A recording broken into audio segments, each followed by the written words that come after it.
Hi, everyone, and welcome back to another episode of The Progressive Bitcoiner. I'm your host, Trey Walsh, and today we have on the show my friend, George Kaloudis.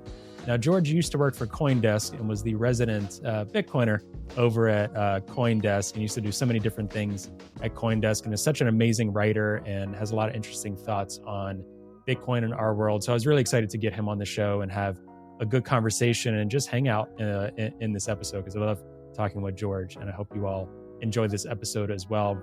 We talked about so many different things. We talked about the landscape of Bitcoin, its regulatory landscape, Bitcoin ETFs, movements within Bitcoin, mainstream culture in Bitcoin. We talked about where things might be headed in terms of the millennial generation and mass adoption next year and what all of that might look like with Bitcoin price action and so many other things. So I hope you all really get into this episode and give us some feedback as well. You can always reach me at hello@progressivebitcoiner.com. And I know George would love to hear from you and connect with you as well. So for those of you that have been missing George in the Bitcoin landscape and having his voice out there from CoinDesk, he's still active on social media, but I was really excited to bring him back into the light through our podcast. So thanks so much, George, for coming on and doing this and for those listening. And now, if you're listening to this, I'm also assuming and hoping that at this point, our weekly newsletter that I am starting will be out via Substack. So we're doing a TPB weekly digest, which will be a weekly newsletter from me just talking about news from the week, Bitcoin news, through that progressive lens that we bring to the podcast, focusing on things like human rights, the environment, Bitcoin mining, social inequality and injustice, and things like that, and covering Bitcoin news. So be sure to subscribe to that in our show notes if you haven't already. And be sure to check out our sponsor promo links as well from Bitbox and from Saz Mining. So please take advantage of those promo links to support the show and to get discounts from our awesome sponsors. All right, I will let you get to the episode now, and we will see you again next week. Hey, George, welcome to the Progressive Bitcoiner. How are you? I'm great, man. Happy to be here. Thanks for having me. Of course. Happy to have your voice back and on a podcast to talk about the crazy world of life, crypto, Bitcoin, all of that stuff. Before we jump in too much, do you want to tell people who may not know about you, your previous, all of your writings, your previous work at CoinDesk, all of that? Do you want to tell people a little bit about who you are and what you like to think you about? mentioning me like I'm some sort of lost myth. It's kind of fun to hear myself in my cans again. Let's play it. Let's play into that. It's just nice to hear myself again, talking to myself in my ears. It's really cool. So thanks for having me on. I'm George Kaloudis. Whoever knows me or doesn't know me, I suspect most people probably don't know who I am. But I worked at CoinDesk for the past 2 years and was laid off in the most recent layoff, RIF as they call them, reduction in force, in August. And for those 2 years, I was working as a quote unquote research analyst. But really what I was doing there was I was the resident Bitcoiner. I was pretty much the only person at CoinDesk that truly understood, at least at a surface level, every aspect of Bitcoin, the technical side, actually really mostly the technical side, and everything else kind of filtered in through. And so I did that for 2 years. I did a year where I was writing research reports, sort of these very boring PDF reports. Why is Bitcoin bad for the environment? Is it bad for the environment? I wrote about hash rate ribbons, which is some sort of like technical analysis thing, which I didn't really care for very much. But to these, long 20-page PDF reports, boring. Eventually, the research team disbanded. I joined what we were calling at the time Layer 2, which is, think, online magazine. So if you have ESPN, the website where it's all news, that's CoinDesk.com. And then we had ESPN, the magazine, which was Layer 2.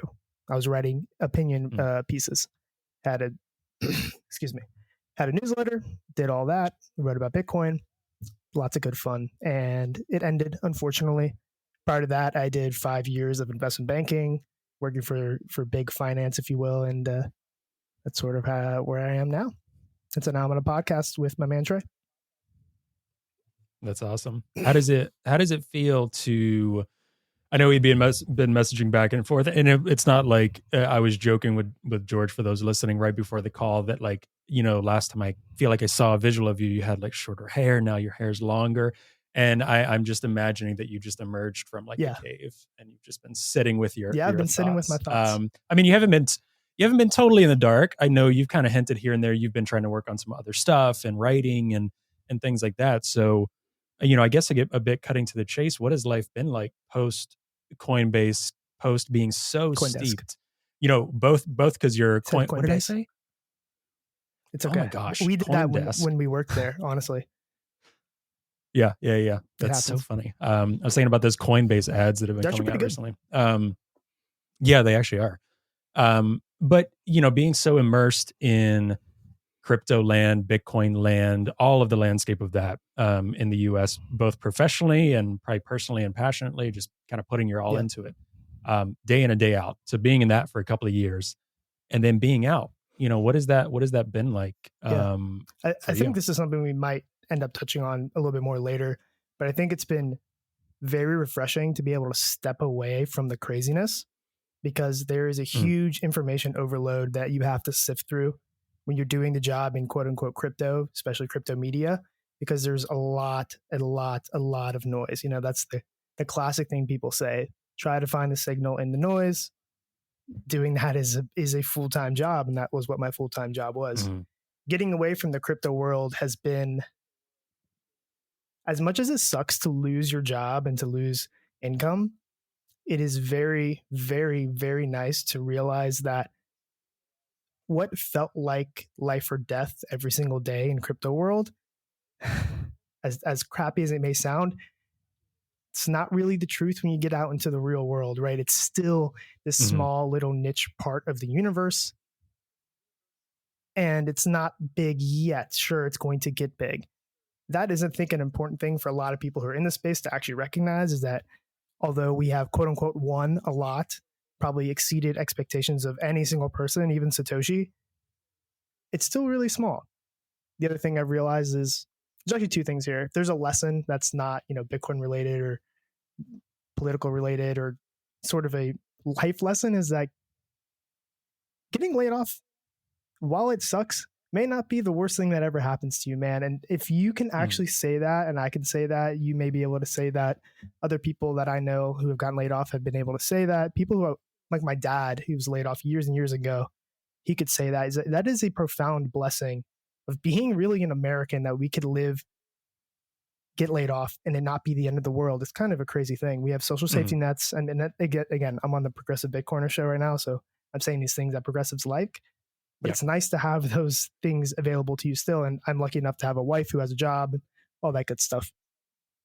The other thing that I've been doing, kind of realizing during this time down, is that I'm writing a novel, and writing a novel is really fun. Writing about Bitcoin is fun too, but I'm glad I'm able to step out and really exercise that muscle, because writing fiction is different than writing a story that's been written for you. And so I have a lot of fun doing that. It's been good. I worked for, 7 straight years, and it's nice to take a step back. It's been fun. Yeah, I think it's such an important notion, because even doing, whether it's this podcast or interacting with people, I think every week that goes by, I get more and more convicted about trying to have conversations or make content, or even reach out and talk with people behind the scenes, whether it's about the regulatory landscape or environmental stuff, and having a lot of conversations off this mic, and not like tweeting about it, or like, putting out like content about it, just trying to build momentum. And, you suggested one of the things we might want to talk about is kind of Bitcoin movement stuff.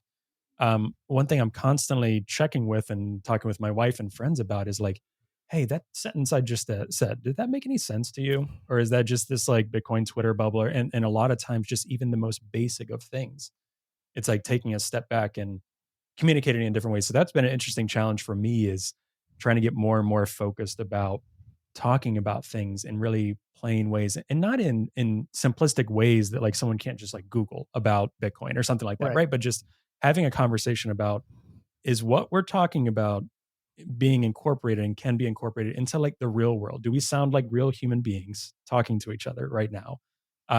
Or do we sound like AI robot clickbait of like Bitcoin to the moon all the time, or whatever silly stuff? I think it's really important. Yeah. So just in terms of, so when did you start working at CoinDesk? So you mentioned a couple of years. Yeah, it was March 2021. Yeah, so pretty wild time. That if memory serves me correctly, I've said early 2021 on here a lot before when I first bought and jumped into Bitcoin, but I think it was probably right around March 2021. It was when Bitcoin dipped again. I do remember that. So it wasn't at the all-time high, but it was when it dropped back to like 30 or something like that. Yeah. Was when I was like, all right, let me go in on this, and learn more. Since then, I mean, that's been a crazy time to be at Coinbase. I keep saying Coinbase, Yeah, it happens, CoinDesk. man. God damn it, Brian Armstrong. He's done a good job. Yeah. Of just searing Coinbase into the brain. He stole such an important part of the Bitcoin technical, whatever, nomenclature, and has made it his own. Yeah. I think that's where I first bought Bitcoin. Okay. Yeah, it definitely was.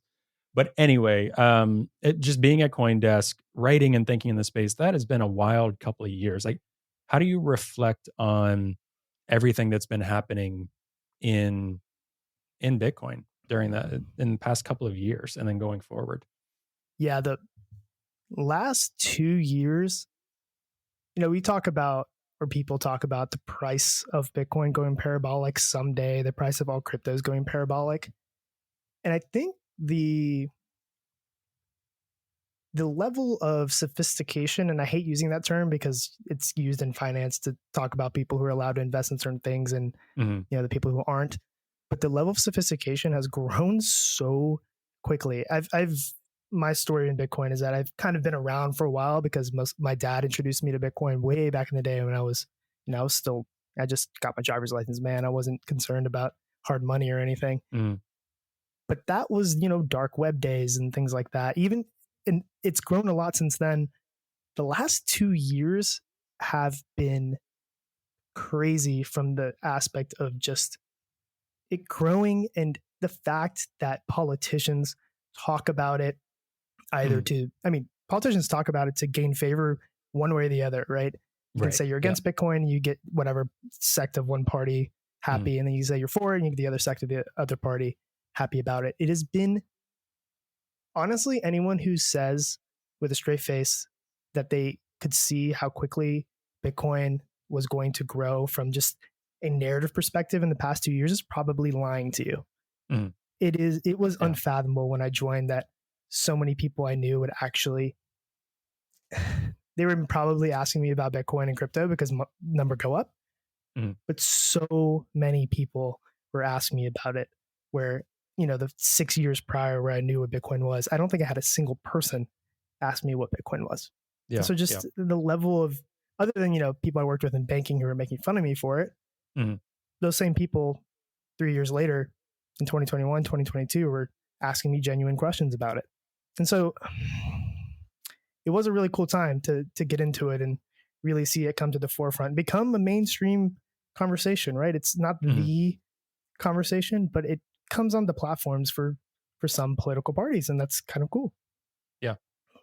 I mean, we were just talking about this offline, and obviously you working at CoinDesk and us, talking in the past.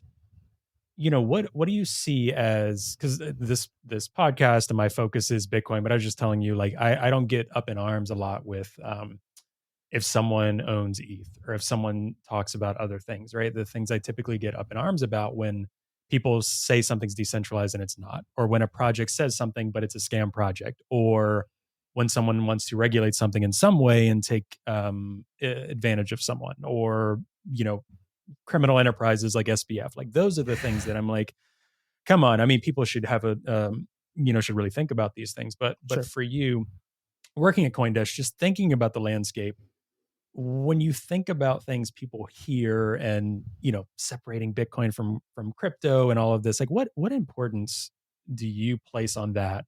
Obviously, when you were working at CoinDesk, you were interacting with a lot of people that are just talking about crypto in general. And you were the resident, Bitcoiner, but obviously far from like a Bitcoin maxi and that like traditional way of just up in arms about everything and the purity tests and things like that, which I think can be super damaging. While at the same time, me personally, I'll be really convicted about, hey, for me and for human rights and for a lot of things I care about in the world, I'm kind of here for the decentralized, censorship resistant, like money. That's why I'm here. These other things are just different. So I don't compare it to apples and oranges when I talk about it. For you, when you're talking about friends, talking with friends about this, or just previously at CoinDesk, how do you think about crypto? Because some people would say like crypto is enemy number one, right? Or right up there with how we think about Bitcoin. How do you think about these things? Yeah. This is a fun one because I have an interesting experience, I think from working at CoinDesk, and the perception of CoinDesk in Bitcoin land is, just a bunch of shitcoiners. Can I say shit on this podcast? A bunch of shitcoiners. Yeah. And I would say, and this is again, don't trust, verify, but there's no actually the more you curse on this, then I'll be like, ooh, let me remember to put explicit on like the Apple podcast. Oh, nice. I think with like Laura and Ricky from Bitcoin Explorers, we said fuck like 15 times. I was like, okay. Because if it's like said once or twice, I'm like, did we not? I'll just put explicit just in case. Well, I can avoid it if need be. And like, I don't think shitcoin is something that should get an E that's on that's a word now. That's not even a curse word. Yeah. No, go ahead. So I think the perception is that, it's just a bunch of shitcoiners. And to the credit of CoinDesk had really, at least in the newsroom, there were two types of people in there. People who were legacy financial journalists or journalists in general. This is the next thing. They are unbiased, want to be unbiased, want to get the scoops, really care about getting the news out there and think they're the ones who can get it right. And they're here to push forward their journalism career. Some really, really good people. I'm not going to say names because I think that would be inappropriate. Yeah. Those people are here. I learned a lot from them about how to find scoops, how to do news. And then the other part, it's probably not half and half. It's probably 60% what I just said. And the rest, 40% of people who are genuinely convicted about the core tenets of what crypto, which is, some hellspawn of Bitcoin, has created, right? Yeah. There are people I work with who liked Bitcoin way back in the day and didn't like how it wasn't fully private. And so now they like Monero and they like Zcash. They work at CoinDesk. They're not going to get in your face and talk about, I'm a Zcash or I'm a Monero person. But in a way, they're more like cypherpunk than you and I are. And so I think working at CoinDesk allowed me to realize that, hey, these conversations that happen on social media, these purity tests that you're talking about where, if you're crypto, you're not Bitcoin, that's just not how the real world is, right? If I sit down across from you and have a drink, have a meal, we can have a nuanced conversation about where we overlap and what we want to get out of crypto. Yeah. And so, not quite sure if I answered your question there. No, it was a good point. You did. Yeah. But I think that's an important aspect of it, where the marketing ploy or the marketing rallying cry of it's not crypto, it's Bitcoin. While I understand what you're saying, there are a lot of people in crypto who are very much aligned with the core tenets of what Bitcoin started as. And I think that's an important thing. Yeah, I completely agree. And one thing that, like I was saying to you, I'm trying to just think about, kind of the point of me being here and getting into this, that I've said this before. I mean, first of all, a lot of it was me thinking about my own life and situation, looking to the future as a millennial. That's kind of where it started a bit. Like I've been working in nonprofits my whole career, which I still do today. That was a huge focus for me. But initially, because I didn't know those properties of Bitcoin yet, initially I was like, man, whether it's interest rates, whether it's student loan debt, whether it's the housing market, all of these things. I mean, then and now it's like not even funny. But I was like, man, we're getting screwed. So it's kind of for me, it kind of started with the Occupy type movement and spirit of this. And once that started clicking for me, then I got into the human rights stuff and Alex Gladstein stuff. And then it just kind of snowballed from there.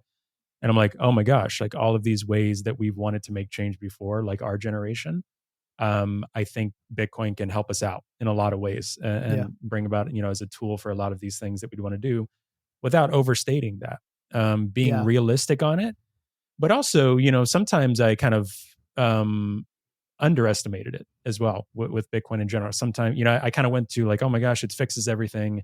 Then I'm like, no, it really doesn't. And then I'm like, it actually addresses kind of more than I thought. So it's kind of been that ebb and flow. But for me, a lot of it was just I don't know what my future would look like Yeah. unless there's some other option here. So it was a bit of that. I mean, selfish is a word I could use, I Yeah. guess. Yeah. But that's kind of how it started. And I think the important thing for everyone to listen to, a lot of people listening on here are Bitcoiners, are Yeah. progressive. There's a few people stumbling in here that are just curious and just jumping around on YouTube, whatever. Yeah. I think the important thing for people who are in the space to think about is a lot of what you're talking about. If you were to sit down to dinner with someone and talk about it, how can you talk about it in a nuanced way without demonizing that other person or without going on the offense about why they are wrong? Because if you start a conversation that way, I mean, that's not a way to start a conversation. So I think in one way, maybe you at CoinDesk as well was such a healthy environment in certain ways of just seeing all of these different complexities of this crypto landscape that a lot of Bitcoin at maxis only just talk about, but they've never actually engaged with. Yeah. Right. So I think that's why I kind of value you as such a smart person in the space. I'm blushing. I say in the space. That term, I'm just like, I say it so much, but I hear it, I'm like, Yeah. oh my gosh. But just as someone who thinks and writes about these things and interacts, and you have smart comments. I appreciate that. There's something I want to latch onto there that you said, and I think it has to do with we all started that thinking that Bitcoin can fix everything. And you kind of brought it back and you said, okay, it's not going to fix everything, but it fixes a lot more than you think it does. And I think being able to have that conversation really, you can only really genuinely have it when you talk to people who aren't as deep and indoctrinated into Bitcoin like you and I potentially are. I have friends who work in higher education funding, like a lobbyist, but the good kind of lobbyists. I have friends that work in medicine, and you can talk to them. It's like, hey man, Bitcoin is great, but it's not going to give people malaria nets or whatever the thing is that they need. I actually think there's an over surplus of malaria nets, if I remember correctly. But anyway, something like that. It's good to talk to people who, the main thing that I did for 2 years, the main thing that you've done for a while is think and talk about Bitcoin. And that's not everyone's life. And it's good to, talk to someone whose whole entire life is focused on getting clean drinking water somewhere, or trying to get kids who are first generation college students funding so they can go to college. It's important to have those conversations, and maybe they can find some overlap in where Bitcoin can help and where Bitcoin might not be able to help, right? Bitcoin's not going to stop all epidemics and pandemics and things like that. We know that for a fact. So I think it's good to your point, understand that it can fix a lot of things, but also bring yourself back. It's not going to fix everything. Hi, everyone. Hope you're enjoying the episode. Today's episode is brought to you by Bitbox. Now, Bitbox is a hardware wallet that's open source, incredibly secure and easy to use, and it's what I'm using to safely secure my Bitcoin in cold storage. Now, I know self-custodying Bitcoin can really be intimidating, but Bitbox is designed for ease of use without compromising on security. It's USB-C compatible and allows you to easily back up and restore your private keys with a micro SD card, which is really cool. Now, you can purchase the Bitbox using the promo code TPB at the link found in the show notes for 5% off your purchase. And I really want to thank Bitbox for their support of the podcast, and I'm really excited about this new partnership. All right, I'll let you get back to the episode now. Yeah, and I mean, for me, one of the keys is I would love to get to a place where part of our efforts here and part of so many people's efforts is to get through a lot of the misinformation about Bitcoin. Can we get society to a place where we can understand a basic understanding of Bitcoin, such as it's not boiling the oceans. It's not just for criminals. Some of these basic tenets. That way we can have nuanced conversations about, okay, it's not going to remove poverty. It's not going to fix, income inequality. Maybe in some ways in a long-term game, I think it levels it a bit more because inequality is absolutely insane, like wealth inequality. And I think on a whatever sort of, I don't like using the term Bitcoin standard anymore, but I'd say Bitcoin more mass adoption, like more people using Bitcoin, whether it's holding it on an ETF, which are so many different controversial takes on that, which I'd love to get your take on as well. Like, some people are like, that's terrible. Some people are like, that's amazing. And, a lot of times there's a lot of nuance here, whether it's people just holding their wealth, more people using it. There's so many different contexts. I think it will address some of these things, but, being realistic about it. I think it helps people, invites people in to be like, oh, man, let me look at Bitcoin. Because if you say, like Michael Saylor says, Bitcoin is a swarm of cyber hornets and some AI image, they're like, what What are does you that even mean? talking about? Yeah, what does that mean? It's not my cup of tea. But if you talk about like, this is what it did in my life, and oh, this is kind of what it's doing for like activists in Togo, like a specific situation. This is what it's done compared to the S&P 500. This is what it can do for retirement. This is what it can do for your, peer to peer. You don't have to rely on a bank account. Like just normal people are having trouble accessing like bank accounts. Can't even Yeah. imagine the unbanked, right? So it's like, talk about it in a way that doesn't make it sound like a cult.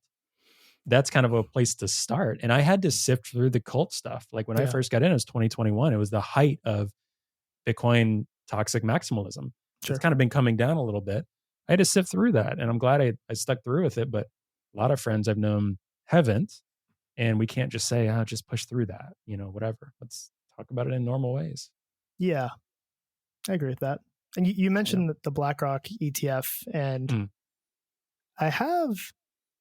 I mean, of course, we've talked about nuance the whole time. I think what's lost in this age, and this is not unique, a lot of people have said this, has been in the age of internet points, nuance is lost. We lose nuance, right? We have entire political spectrum that looks like a barbell for a reason, right? Like, Yeah. score quick points, don't use nuance. It's either right or wrong. There's no gray.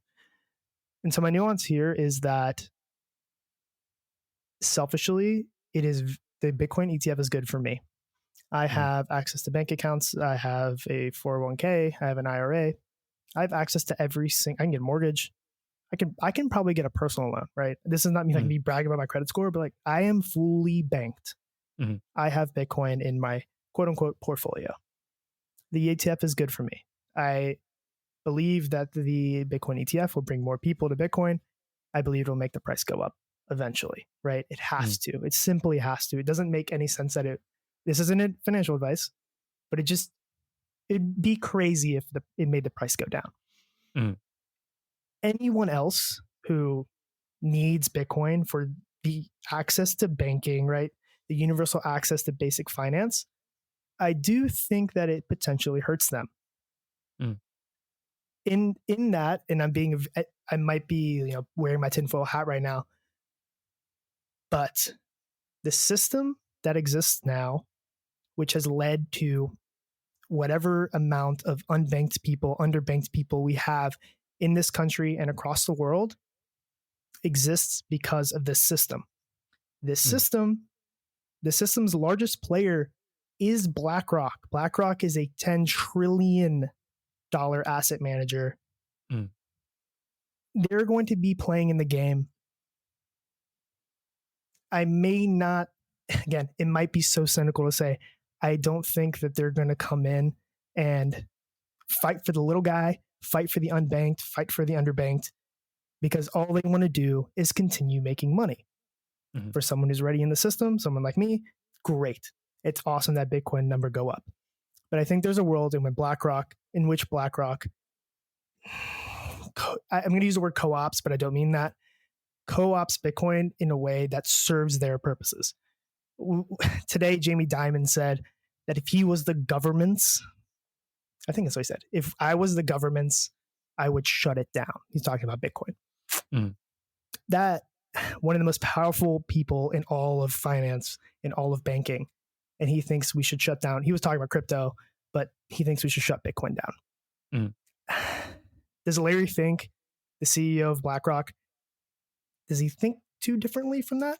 I think he thinks that he can make money, or BlackRock as an institution thinks they can make money off the ETF. They can kind of fit it into this regulatory box, make some money, but they don't care about fixing the system. If they cared about fixing the system, they would just fix the system. Yeah, he probably disband and retire and say, I really, I regret being a part of this. Yeah. And that's not going to happen. I mean, they have so much money, and it is, the whole system is really, it runs through BlackRock, it runs through the pension funds, it runs through these enormous centers of money that people, I mean, we're not going to talk about like the shadow banking system, the banking system, but yeah. So to that, I personally am happy that the ETF is happening. I don't know if it's a net good for what Bitcoin is. Yeah, I agree with you on that. I think for the most part, I think one of my more negative dystopian takes of the ETF situation is if Bitcoin is going to be regulated away from kind of its core use cases of peer-to-peer, personal property ownership, all of these things for the US, but also then adopted worldwide by most developed nations and developing nations that would follow suit of either like the EU regulations or US regulations. This is their chance to do it, right? Like Bitcoin is too big to squash or to have people just not use it at all. If they can get enough people to only have it under this regulated way, they've kind of won in their books. And I think that's what we've seen in a lot of ways, whether it's SEC, politicians, if they can fit it into the current financial system in which it's just a mechanism to increase your US dollar value, people will get excited about that. And that's exactly what's happening is people are thrilled about it. I'm thrilled about it. Like the amount of US dollars, like, okay, a lot of these things I kind of got into Bitcoin about initially as that store of value is going to increase. But yeah, I am very fearful because of what you just said about, Bitcoin's core tenets and purposes of this peer-to-peer electronic cash system that doesn't require any third-party custody. They're trying to require third-party custody, and slowly you get enough people on, and there won't be as much of a demand for those personal properties. Maybe 1% of Bitcoin maxis. But that said, my hope is that it's still enough of a Trojan horse where this thing is so much out of the box that companies keep building, individuals keep building, software developers keep building, and use cases keep increasing, and that money just goes through the roof into Bitcoin as it has already. Like people are forgetting there's only 21 million Bitcoin. Right. And I mean, less now, but continuing, the trajectory of inflation on this is pretty low. There's not a lot of Bitcoin out there to be bought and held that these ETFs are going to have to be doing. So my hope is that they get a little too ahead of themselves in terms of the regulatory landscape, and the cost and everything increases so much that the outer development of Bitcoin tools and things built on the Bitcoin protocol is just so enormous that there's no way to even just manage this, even under the most stringent of political and regulatory circumstances. That's my hope. And I think on that, this might not be entirely related, but somewhat related, is you talked about sort of the privacy may not be, this is a spoken medium, so whatever like inaccurate words I may use, I'm going to use the word censorship. I may not mean censorship. I might mean filtering. The core tenets of, Bitcoin is uncensorable money. Even within Bitcoin right now, we have all the nerds are fighting about like mining. Should I be mining ordinals? Like, I just love you just pause. You're like, all the nerds. I was just like trying to think. Yeah, I mean, it's a really nuanced conversation they're having over there about this kind of transaction. They don't like NFTs on Bitcoin, whatever, blah, blah, blah. And so that level of quote unquote censorship is happening there. You say, okay, maybe these big companies do want to maintain the core tenets of Bitcoin. And I think something that is, I'm getting to my point, I promise. No, I think good. The thing that has really been exciting to me as someone who's like come into the work world in the past 6 or 7 years and seeing how adults act is the pendulum is swinging away from people just saying, whatever, like I'll share all of my data with anyone who asks of me. And it's kind of swinging back, and where it's like, hey, hold on a second. Recently I saw during the OpenAI nonsense with their corporate structure that I don't know if the 8 Sleep, which is, that company that just has beds, I guess it's air conditioned beds that you have to connect to your phone. I don't think I've heard of this. Okay. So 8 Sleep is, I kind of used to think they were cool. It cools down your bed to, 60 degrees and it helps you sleep better, blah, blah, blah. Definitely not sponsored, guys. You also, but if they want to, I'm just kidding. If they want to, oh God. Yes, please. How much? But you have to connect it to an app, as everything has to be connected to an app. Sure. You have to share your data, and it takes your sleep data, how well you slept, blah, blah, blah. No big deal. But when the OpenAI debacle happened, where Sam Altman was let go, blah, blah, blah, I don't know what happened. The CEO of 8 Sleep, I don't know if this is a joke, but I think it wasn't, because I did a little bit more research. He said that the sleep people lost sleep in San Francisco, and I can see that because of the data I have here. In a computer somewhere lies the data of your sleeping habits because you ordered an air-conditioned bed. I think consumers look at that now and they're starting to think, hey man, there doesn't have to be an app for everything. I don't have to make a login for I just want you to deliver me some pizza. Like, do I have to tell you my social security number, right? Yeah. It sounds like a leap in logic, but I don't think we got too far off of that, where the appization of everything, and people now, I think rightfully so, are swinging the pendulum back, where Apple, a company, one of the biggest consumer product companies in the entire world, has said, I mean, this is marketing, so who knows what they actually do, that they are the most private option.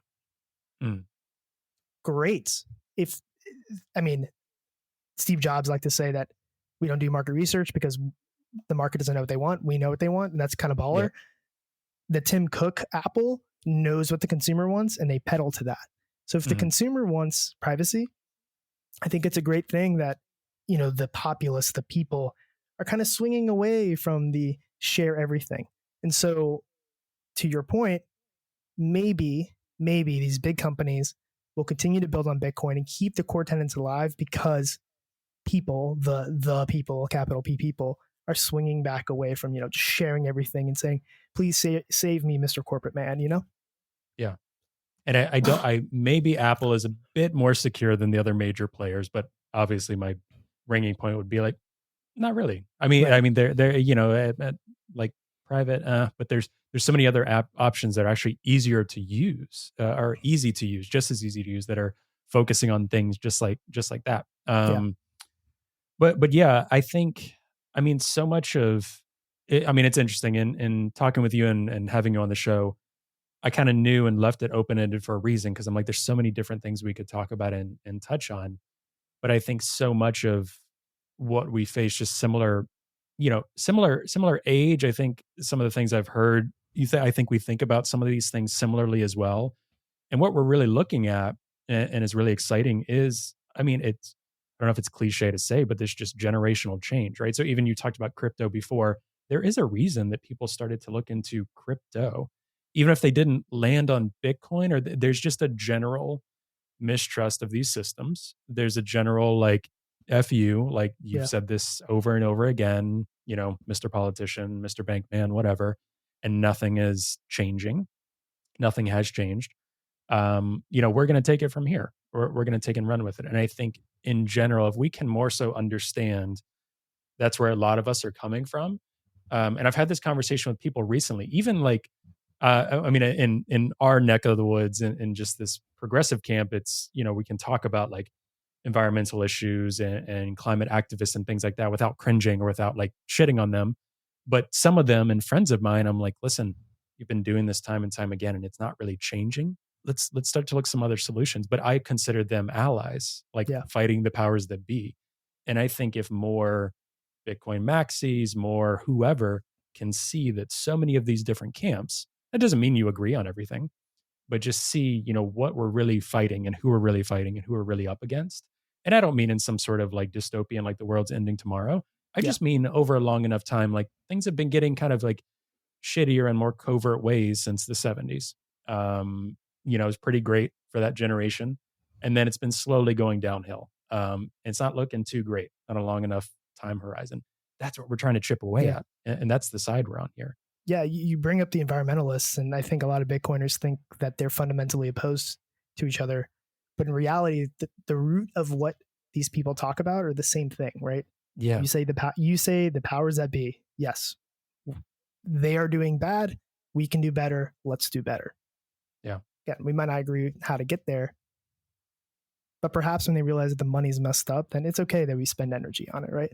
And also when you realize that it uses a lot of the quote unquote waste energy. There's a conversation to be had there, but they're after the same thing, right? We're all V, right? We're all V from Vendetta. Like we are all V. We're just we're trying to make it better, right? Things have been getting slightly worse, like you said. I'm repeating exactly what you said and just totally agreeing with you, my man.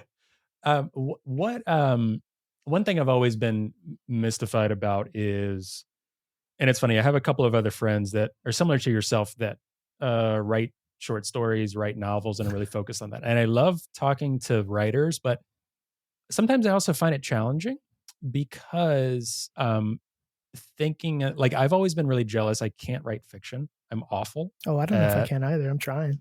writing fiction, but you're like attempting. Like I can't even. I don't know. It just doesn't compute. And I view that as I think that's the one thing I'm so jealous of is people that can even fumble through um, fiction or poetry or just really good writing. And one of the things that I'm trying to think through is just, talking with you now is how you view the political landscape. Obviously, this is the progressive Bitcoiner. I've said on this show so many times, I don't know how I feel about that word. Like it's called the progressive Bitcoiner. We use TPB a lot. We're trying to play around with different terms because that word is polarizing. But Hmm. also, it's because, and a lot of people that are in Bitcoin from whatever political camp, but I think especially progressives, are typically from those that I've spoken to and those that I know really well are really disenfranchised progressives. They either were Bernie progressives or Yeah. Occupy leftists or whatever. And the political parties that be, but especially not even considering the what I would consider the clown show of like a Republican Party, but the Democratic Party as well is just corporatism and elite for a very long time now. There's a lot of politically homeless people that, they understand, like in the US, the word progressive means something. Elsewhere in the world, people don't really know what that word means. They're like, oh, yeah, you talk about some values, and they're like, oh, yeah, I kind of feel that way, right? A lot of people in Europe, whatever. Hmm. But when you look at like political identities, the political landscape, thinking about a word like progressive, leftist movements, all of this, like, what does that look like in this post Bitcoin is kind of here now world and like AI world and just all of these other things, right? It doesn't have to focus on just one thing. I see these paradigms just breaking down massively, but I don't know what's next. I guess it's really gray for me. I would agree with you that I think it is very gray because I live in DC. So Mm, I am in and around the Politico culture. yeah, And God bless you. I know. And I have friends that are almost all my great close friends are not in politics at all. Yeah, It's like a thriving community here. That's not yeah. just I love DC, but I also have yeah, friends that live in DC who are in politics, and I'm like, yeah, can't do it. yeah. It's politicals and defense contractors mostly, right? Yeah, yeah. The thing you see here is that, and it's probably true everywhere, is that, and I think this is what you're kind of suggesting. The celebrity politician exists, and Mm, I mean, the president before Joe Biden was, for all intents and purposes, a celebrity before he became the president, right? yeah. President Trump was a celebrity and then became president. It's not exactly what I'm saying here, but I'm saying that people don't. The way you win your internet points is, and I mentioned this a little bit earlier, the way you win your internet points is to be as polarizing and as polarized as possible. If that Mhm. means you're a progressive, you're a liberal, and you want to latch your name onto the progressive movement and pretend to be a progressive, and then the moment you're put in front of a bunch of Wall Street CEOs, you decide that it's not time to ask the right questions and you want to just dunk on crypto because that's what Yeah, XYZ research publicist says you should do, you do that. yeah. It's embarrassing. Who could you be talking about? I, That doesn't like ring a bell. That's so yeah. weird to me. Um, Yeah, my favorite senator that I mentioned like every yeah. episode. And we don't have to say her name, but Yeah. Voldemort. I'm just right. kidding. I'm talking about Elizabeth Warren for the two Sorry, people that don't know who you were talking so about. it's a little bit too subversive. Yeah.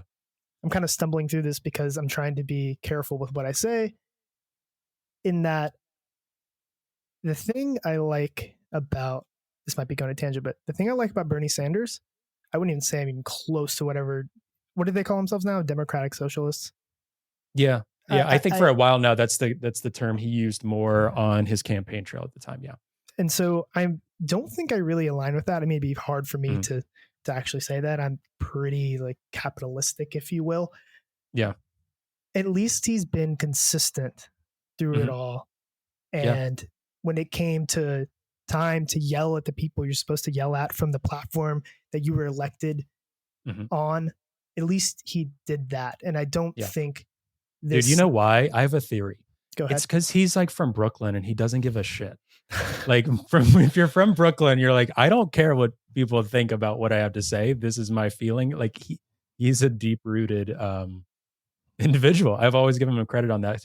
I think I align with you on that as well. Like one of the tenets that I would veer from, that my good friend Logan and I talked about on recently, though that episode will probably be out by the time this one comes out. Cool. Was, once you get into Bitcoin, I think some of those economic realities of progressivism, you start to be like, I don't think that's going to work out the way that we thought, right? Once you start learning. So you veer a little bit from the economic policies, but you still try to find a way to have those values reimagined, or those values come to life. That's what sticks through with progressives that find themselves deep into Bitcoin, I think. Yeah. And I think to that, so, okay, yes, totally agree with you. Totally there with you. To the point on, Bernie Sanders being genuine and others, politicians not. There was a wave of politicians who weren't genuine and they just they did what the party needed to do to get them in the seats, blah, blah, blah, right? Josh Lyman type stuff. Although he was pretty principled, I think, when it came down to it, but he's a TV character, so who cares? Mm-hmm.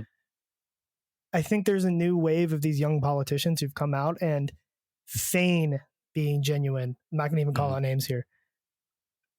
I hope and pray that their veneer that's on them of like, oh, I am the good kind of the new type of conservative or the new kind of progressive.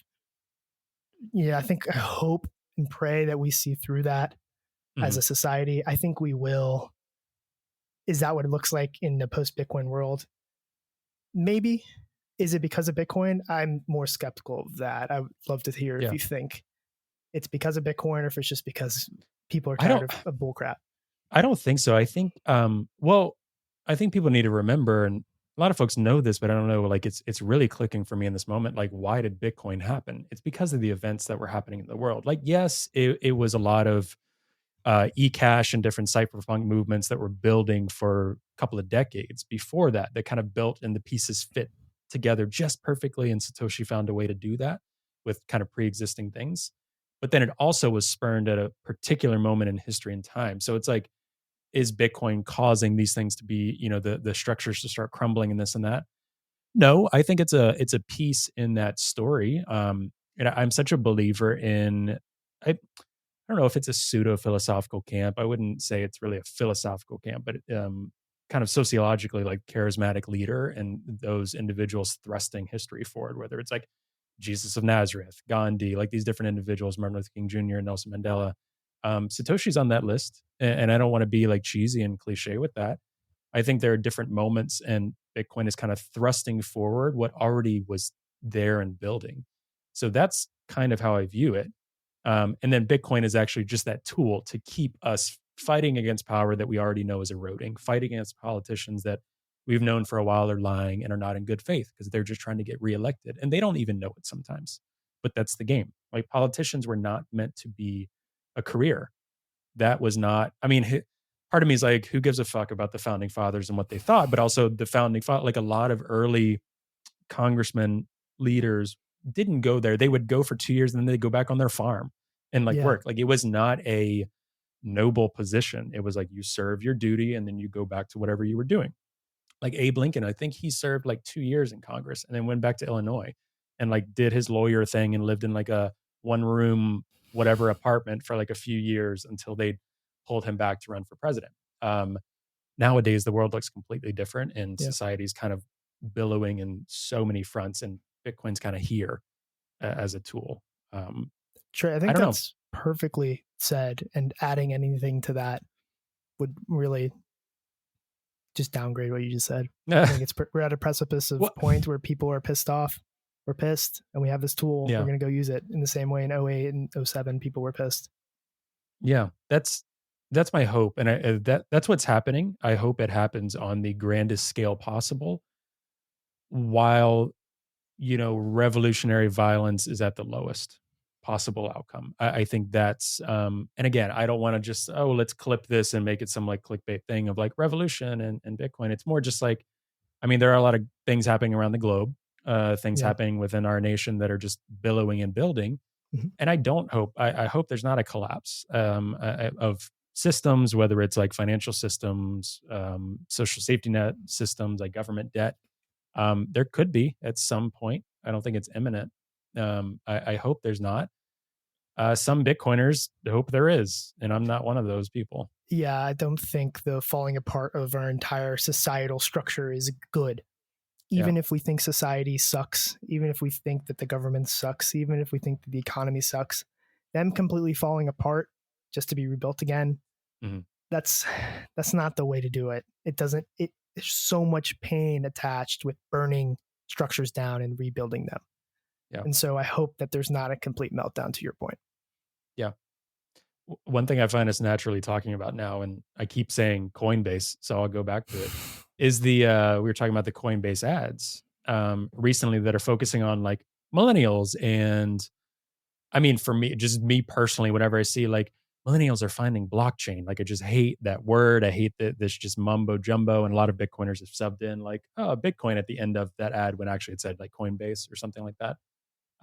But for those that haven't seen this ad that's going around, it's kind of like I mean, there's a bunch of different ones, but it's basically arguing that millennials are not born into the same life and system that their parents and grandparents inherited in a lot of ways, and it's a lot harder to get by. And then at the end, it's like it doesn't have to be this way. There's a different way. We would articulate that Bitcoin is that way. What do you think and foresee in terms of the next year when we think about more people are going to hear and learn about Bitcoin again with price action? All of these things are already starting to trickle in. I mean, the Google search analytics are really funny based on price as well. Like, kind of Google searches correlate with the price of Bitcoin going up, which is always interesting. It did in 2021 at least. Mhm. So, what do you envision in terms of folks learning and hearing about Bitcoin, and what do you think that will look like? Do you think that we're going to get like a lot of people actually coming into Bitcoin and actually being like, you know what, Elizabeth Warren, this is really important for me?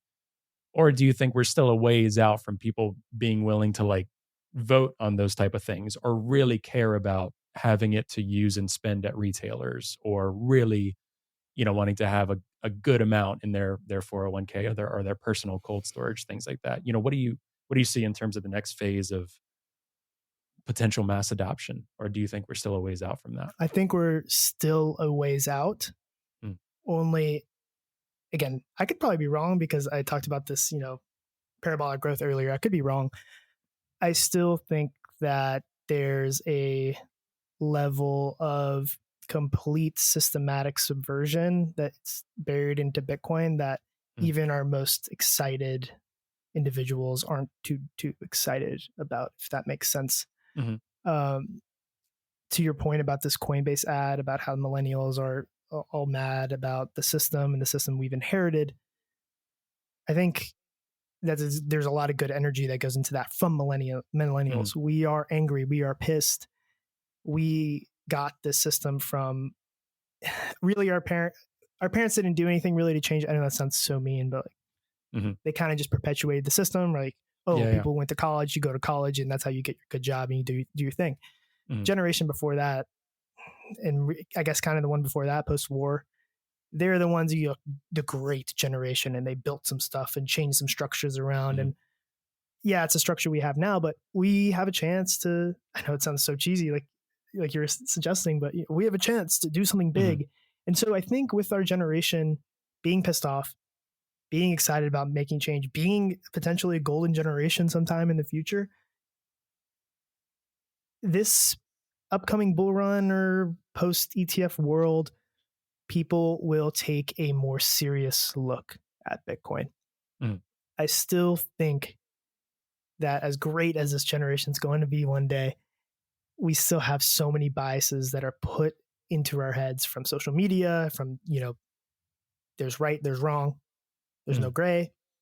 And so I think that simple price appreciation because of a Bitcoin ETF is not going to lead in the short term to the kind of change you want to see through Bitcoin. Yeah. Will there be more adoption? Absolutely. Is it going to be exactly the adoption we want? That one, I'm not so sure because Mhm. I see the kinds of people who are quote unquote respected in the space. And a lot of them got respected or gained their respect because they made a lot of money, and they made money in a bull run. And then they leveraged their Bitcoin to make more Bitcoin. And that is great and works well until it doesn't. Mm-hmm. And they just so happen to time everything perfectly, right? If 10,000 people try something, one of them is bound to get it right if it's a timing thing. And so I'm very hesitant to say that everything is going to be great and super dandy in the next year because of from a Bitcoin perspective. Yeah. Do you, I know you're working on your novel. Do you anticipate yourself that you'd be comfortable sharing? Sure. Doing things in this space again? Like, what do you think in terms of what you had been doing in the space for a little bit, building up quite a bit of, you were running kind of like what I would call a bit of like a Bitcoin show and doing different things at CoinDesk. And I think you did a variety of things there that I felt like a lot of people really appreciated and liked. And I know from my perspective, one thing I liked about CoinDesk is I felt a bit safer sharing articles from CoinDesk compared to some other crypto sites. Let's put it that way. Because Bitcoin Magazine was and is a Bitcoin maxi site. Like, I don't want to discredit, like I publish in Bitcoin Magazine. I love a lot of the folks at Bitcoin Magazine, but yeah. And in some ways, but some people might say, oh, that's confirmation bias. That's Bitcoin Magazine, whatever. And then CoinDesk is still crypto. You know, some people will say if coin's in the name of it, you can't really trust it, right? But like you were saying, there are a lot of folks and still are a lot of folks at CoinDesk that are very reputable journalists focusing on those things. So I gave them credit for a lot of things on that end. But anyway, what do you see yourself interested in doing? Do you feel like, you know, I don't know what if I want to professionally contribute in the space? What do you see in terms of, you know, the Bitcoin space going forward for you? Yeah, I appreciate you being willing to say live and on air that you appreciate the work I did, because, you know, sometimes you write stuff and it goes into the void. And you don't know if people care about what you're saying. So I appreciate that. And I appreciate you saying that I was part of the reputation that CoinDesk built, you know, still CoinDesk, but I appreciate you saying that. In terms of me getting, you know, back into it professionally, I only struggle with it because I do think that there is a large amount of people. It sounds like I'm getting mad at you now, who, you know, do podcasts, write blogs, and there's a lot of talking and writing and not enough doing.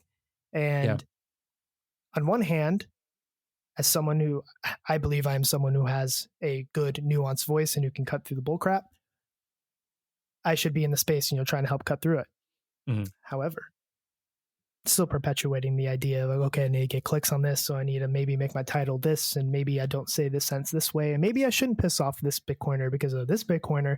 If he shared my article and he agreed with it, then I'd have a bigger name, and then I can say my stuff and blah, blah, blah, blah, blah.